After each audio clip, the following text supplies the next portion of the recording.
Bismillahirrahmanirrahim. Alhamdulillahi hamdan katsiran tayyiban mubarakan fih kama yuhibbu rabbuna wa yarda.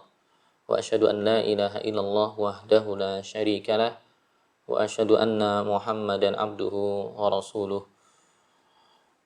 Allahumma 'allimna ma yanfa'una wanfa'na bima 'allamtana wa zidna ilman ya rabbal alamin. Kaum muslimin yang dirahmati oleh Allah Subhanahu wa taala, kawan-kawan sekalian, pemirsa bimbingan Islam atau Bias TV yang semoga Allah senantiasa memberikan kita taufiknya. Pada kesempatan kali ini kita akan membahas salah satu yang ada kaitannya dengan tema fikih thaharah.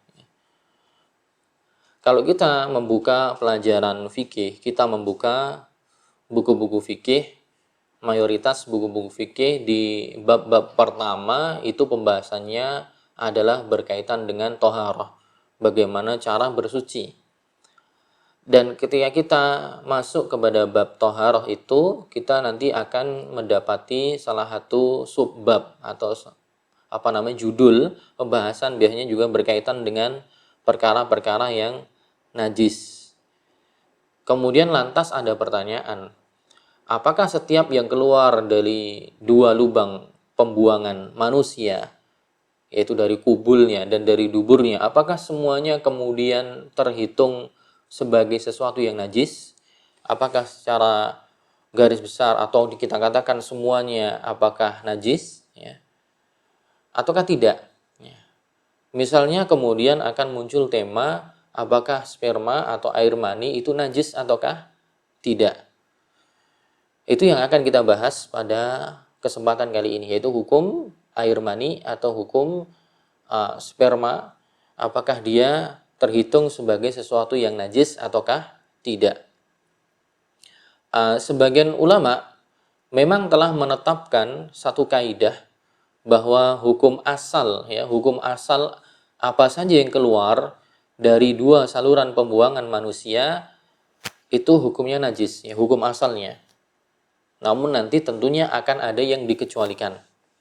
Jika memang ada dalil, ada nas yang menjelaskan, itu menjadi suatu pengecualian. Tapi secara global mayoritas adalah najis. Sebagaimana disebutkan oleh Al-Imam Ibnu Qudamah dalam kitab beliau Al-Mughni, beliau mengatakan, ma kharaja minas sabilaini kal baul. Apa saja yang keluar dari dua saluran pembuangan manusia, seperti misalnya air pipis, wal ghaid, kotoran manusia, wal madhi, cairan madhi, yaitu cairan yang keluar ketika seseorang syahwatnya naik, meningkat, biasanya ketika akan berhubungan biologis dengan pasangannya, keluar cairan namanya al-madhi. Kemudian juga al-wadi, kemudian cairan al-wadi, kemudian dam, yaitu darah, dan yang selainnya. Fahadza la na'lamu fi najasatihi khilafan. Dari hal yang disebutkan tadi, air pipis, kotoran manusia, madhi, wadi, dan darah, baik darah haid ataupun nifas, kata Ibnu Qudamah bahwa beliau tidak mengetahui ada khilaf ulama, ada perselisihan pendapat ulama tentang kenajisan barang-barang tadi. Illa asya yasirah nadhkuruha insyaallah ta'ala. Kecuali ada beberapa hal yang dikecualikan. Dikecualikan dari hal-hal yang najis yang disebutkan tadi. Jadi memang secara mayoritas hukumnya najis, tapi nanti ada hal-hal atau ada sesuatu yang lain yang keluar dari kemaluan atau dari dubur yang nanti hukumnya tidak dikatakan najis. Nanti ada banyak sekali, tapi tema yang akan kita angkat, salah satu yang disebutkan oleh para ulama bahwa yang keluar dari salah satu dari lubang pembuangan manusia tadi yang dikatakan tidak najis adalah air mani atau sperma. Dan saya kutipkan dari fatwa yang dipilih oleh Markaz Fatwa, menurut pendapat yang dianggap kuat oleh Markaz Fatwa di Asy-Syabakah Al-Islamiyah, Markaz Fatwa Syabakah Islamiyah yang berpusat di Doha, Qatar, yang mana yang dipilih adalah status air mani itu tidak najis, alias dia suci. Dalilnya apa? Salah satu di antara dalilnya adalah hadis yang disebutkan ya dalam atau disebutkan dalam hadis riwayat Muslim nomor 290 dari sahabat Abdullah bin Syihab Al-Khawlani. Abdullah bin Syihab Al-Khawlani beliau mengatakan, "Kuntu nazilan ala Aisyah." Dahulu saya pernah singgah di kediaman ibunda kaum mukminin Aisyah radhiyallahu anha. Fahtalamtu fi thawbayya faghasaltuhuma fil ma'. Jadi Abdullah bin Syihab Al-Khawlani ini pernah singgah ya di kediaman Aisyah. Di malam harinya dia mimpi basah. Dia mimpi basah yang kemudian mengenai dua baju beliau. Akhirnya beliau pun mencuci bajunya karena terkena cairan mimpi basah dia. Fara'atni jariyatun li Aisyah fa akhbaratha. Pembantunya Aisyah yang perempuan itu melihat saya sedang mencuci baju saya yang terkena cairan setelah mimpi basah tadi. Kemudian pembantunya Aisyah mengabarkan apa yang saya perbuat kepada ibunda Aisyah. Faba'atsat ilayya Aisyah faqalat. Akhirnya kemudian saya dipanggil oleh ibunda Aisyah. Ibunda Aisyah kemudian bertanya kepada saya diinterogasi. Ma hamalaka ala ma sana'ta bi thawbaik? Wahai Abdullah bin Syihab, apa motivasi yang mengarahkan dirimu untuk mencuci pakaianmu tadi? Pakaianmu yang terkena mimpi basah. Qala, Abdullah bin Syihab mengatakan, qultu ra'aitu ma yaran naim fi manamihi. Karena saya melihat apa yang dilihat oleh orang yang tidur ketika di mimpinya. Itu maksudnya mimpi basah. Saya melihat itu, terjadi seperti itu, maka saya cuci. Qalat, Aisyah mengatakan, hal ra'aita fihima syai'an? Apakah kamu melihat di dua bajumu itu sesuatu yang menimpa dua baju tadi? Qultu la. Abdullah mengatakan la. Tidak, saya tidak melihatnya.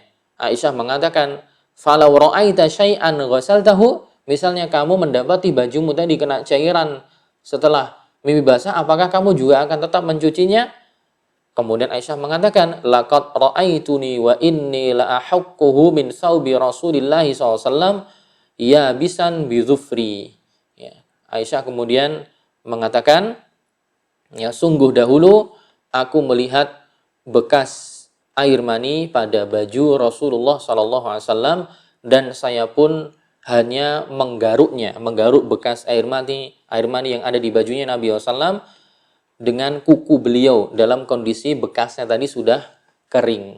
Hadis riwayat Muslim. Faedah yang bisa kita ambil dari hadis itu apa? Sisi pendalilan, wajhul istidlal. Wajhul istidlal atau sisi pendalilan dari hadis tadi adalah bahwa air mani andai saja dia adalah sesuatu yang najis, maka harusnya ibunda Aisyah radhiyallahu anha tidak mengingkari perbuatan ya sahabat tadi yang mencuci bajunya. Buktinya Aisyah mengingkari perbuatan yang dilakukan oleh Abdullah bin Syihab. Pengingkaran ini menunjukkan bahwa apa yang dilakukan oleh Abdullah bin Syihab ini sesuatu yang keliru. Ya. Sisi pendalilan yang pertama. Kemudian juga dikatakan, kalau misalnya air mani tadi najis, niscaya Aisyah juga harusnya tidak hanya mencukupkan diri untuk menggaruk bekas air mani yang ada di bajunya Nabi Shallallahu Alaihi Wasallam dulu ketika beliau mendapatinya. Ya, jadi ada dua sisi pendalilan. Sisi pendalilan pertama, kalau memang air mani itu najis, niscaya Aisyah tidak akan mengingkari perbuatan Abdullah bin Syihab ketika mencuci. Sisi pendalilan yang kedua, kalau misalnya air mani itu najis, harusnya Aisyah dahulu beliau tidak hanya mencukupkan diri menggaruk bekas air mani yang ada di bajunya Nabi Shallallahu Alaihi Wasallam. Walaupun kita tidak pungkiri ya, kita tidak pungkiri sebagian ulama mereka berpendapat air mani itu najis ya. Mengambil keumuman bahwa semua yang keluar dari dua jalan pembuangan adalah najis dan itu pendapat dari kalangan madhab Maliki.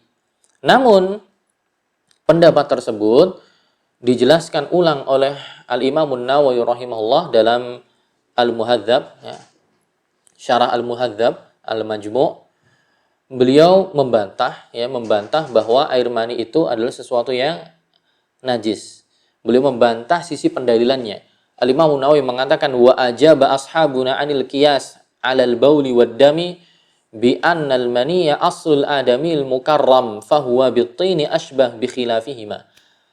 Al-Imam Nawawi mengatakan ashab, yaitu ulama-ulama kami dari kalangan Syafi'iyah, menjawab, menimpali pengkiasan air mani dengan baul, yaitu dengan air pipis.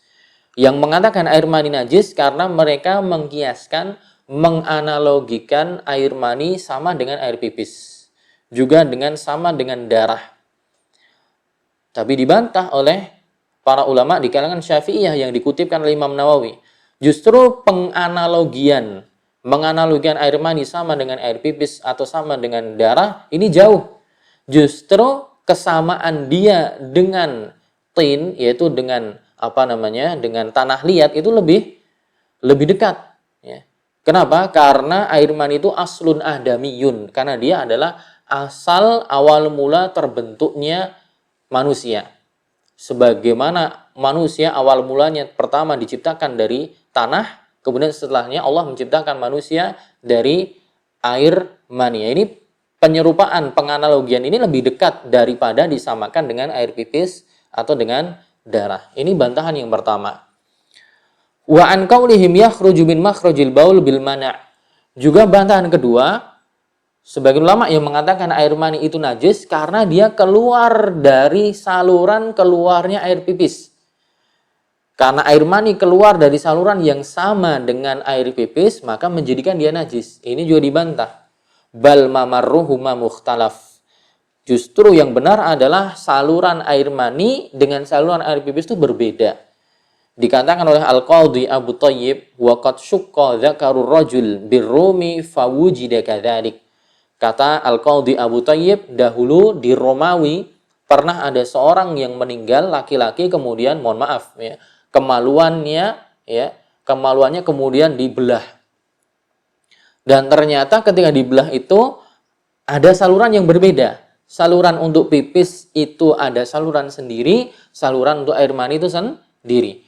Berarti anggapan bahwa dia lewat dari saluran yang sama ini terbantahkan karena ternyata salurannya berbeda. Fala nunajjisuhu bisyak. Maka kalau dengan demikian kita tidak bisa mengatakan najisnya air mani dengan sesuatu yang ragu-ragu. Wong yang yakin saja ternyata salurannya berbeda. Berkata juga Syekh Abu Hamid rahimahullah, walau sabata annahu yakhruju min makhrajil baul lam yalzal minhu najasa. Taruhlah misalnya air mani tadi juga keluar dari tempat keluarnya air pipis, maka tidak ada konsekuensi harus kemudian menjadi najis. Kenapa? Li'anna mulaqatan najasa fil batin la tu'athiru. Karena pertemuan antara sesuatu yang najis dengan sesuatu yang tidak najis tapi di batin, yaitu di dalam tubuh manusia, itu tidak berdampak. Wa innama tu'athiru mulaqatuha fil zahir. Baru berdampak ketika pertemuannya di luar, yaitu di luar tubuh. Kalau pertemuan di dalam mah nggak apa-apa. Nah, kalau dikatakan semua najis, nah semua yang ada di perut kita ini juga bertemu antara satu yang lainnya. Kotoran manusia bertemu dengan yang lain, maka najis semua. Jadi kata Syekh Abu Hamid, ya, kalau pertemuan di dalam tubuh itu tidak ada masalahnya, tidak berpengaruh. Yang berpengaruh ketika sudah keluar dari tubuh, kemudian tubuh kita nyentuh air pipis. Air pipis yang udah keluar, kotoran udah keluar, kita sentuh, baru kita dikatakan najis. Adapun pertemuan di dalam, maka itu tidak najis. Nah, itu penjelasan dari Al-Imam Nawawi rahimahullahu ta'ala.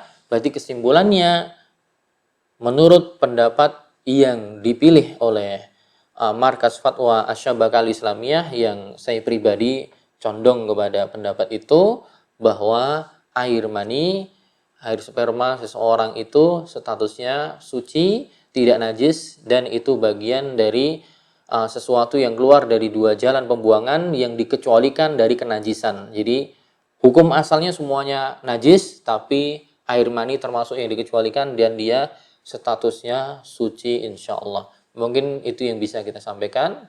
Wallahu ta'ala a'lam bishawab. Assalamualaikum warahmatullahi wabarakatuh.